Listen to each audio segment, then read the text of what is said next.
You better lock your phone. I'm not gonna do it. Won't take a lot to get you going. Oke, assalamualaikum warahmatullahi wabarakatuh. Halo, kembali lagi di video YouTube saya yang ketiga dengan materi teori-teori belajar dan pembelajaran. Nah, hari ini sebelum kita masuk kepada teori-teori belajar dan pembelajaran itu apa saja, kita mereview kembali pembahasan-pembahasan sebelumnya tentang apa sih perbedaan dari belajar dan pembelajaran itu.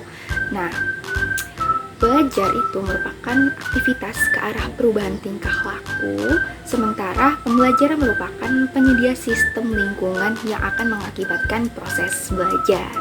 Nah, itu perbedaan antara belajar dan pembelajaran, yang dimana belajar itu bersifat non-formal dan pembelajaran itu bersifat formal. Nah, sekarang kita masuk kepada pembahasan teori-teori belajar dan pembelajaran. Ada 5 teori dari belajar dan pembelajaran ini. Yang pertama ada teori deskriptif dan perspektif, kemudian teori behavioristik, teori kognitivistik, teori humanistik, dan teori konstruktivistik.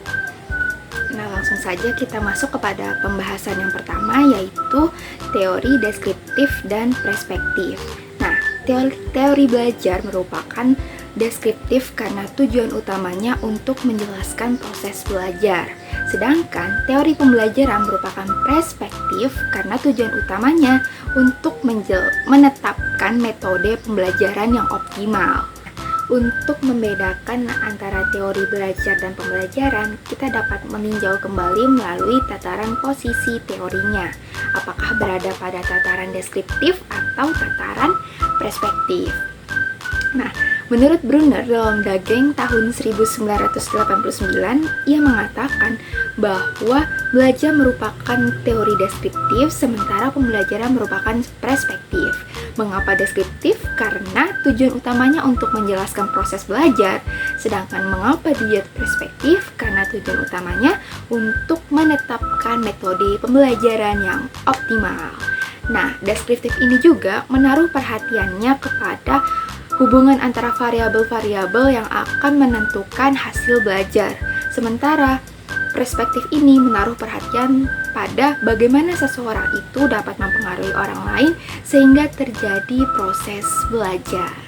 Nah, itu tadi definisi singkat mengenai teori deskriptif dan perspektif. Selanjutnya, kita masuk kepada teori yang kedua, yaitu teori behavioristik. Nah, dalam penelitian Imron tahun 1996, ia mengatakan bahwa teori belajar behavioristik merupakan suatu kontrol instrumental yang berasal dari lingkungan. Nah, menurut teori ini, belajar merupakan perubahan tingkah laku sebagai akibat dari adanya interaksi antara stimulus dan respon. Nah, menurut teori ini, seseorang dianggap belajar apabila ia dapat menunjukkan perubahan tingkah laku. Nah, dalam teori ini juga yang terpenting adalah masukan atau input berupa stimulus dan keluaran atau output berupa respon. Nah, stimulus ini dapat berupa materi yang diberikan guru, kemudian respon ini dapat berupa ambisi, semangat, cita-cita, dan motivasi yang dialami murid setelah ia menerima materi dari guru tersebut. Nah, itu tadi pembahasan tentang teori belajar behavioristik. Selanjutnya yaitu teori belajar kognitivistik.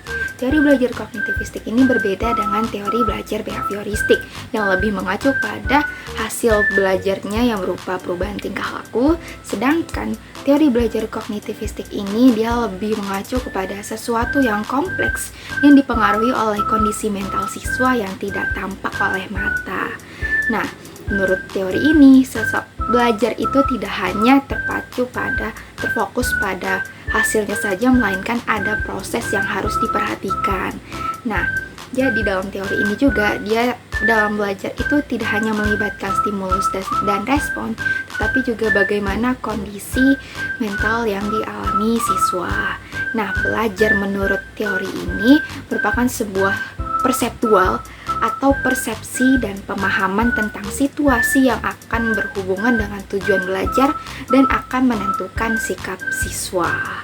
Nah, jadi dalam teori belajar kognitivistik ini, dia tidak hanya melibatkan pada stimulus dan respon, tetapi dia juga memperhatikan kepada sesuatu yang tidak tampak, yaitu kondisi mental siswa. Nah, selanjutnya yaitu teori belajar humanistik. Nah, teori belajar humanistik ini memusatkan perhatiannya kepada diri peserta didik sehingga menitikberatkan pada kebebasan individu. Nah, teori belajar humanistik ini menganggap seseorang itu belajar apabila ia mampu memahami lingkungannya dan dirinya sendiri.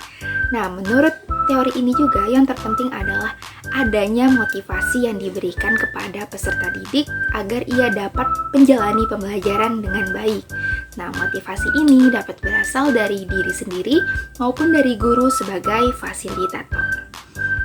Nah, selanjutnya yaitu teori belajar konstruktivistik.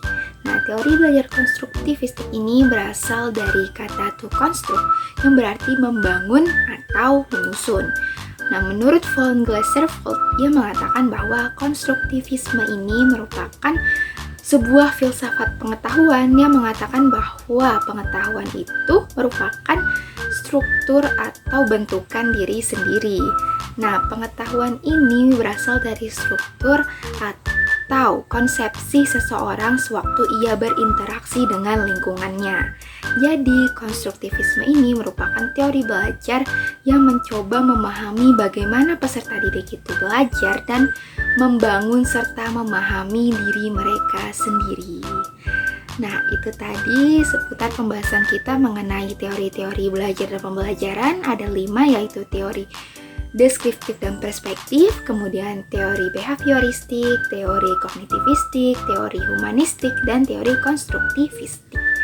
Nah, semoga apa yang kita pelajari hari ini dapat teramalkan dan menjadi ajaran untuk kita calon guru di masa depan. Oke, segini aja untuk minggu ini. Sampai jumpa di pembahasan selanjutnya.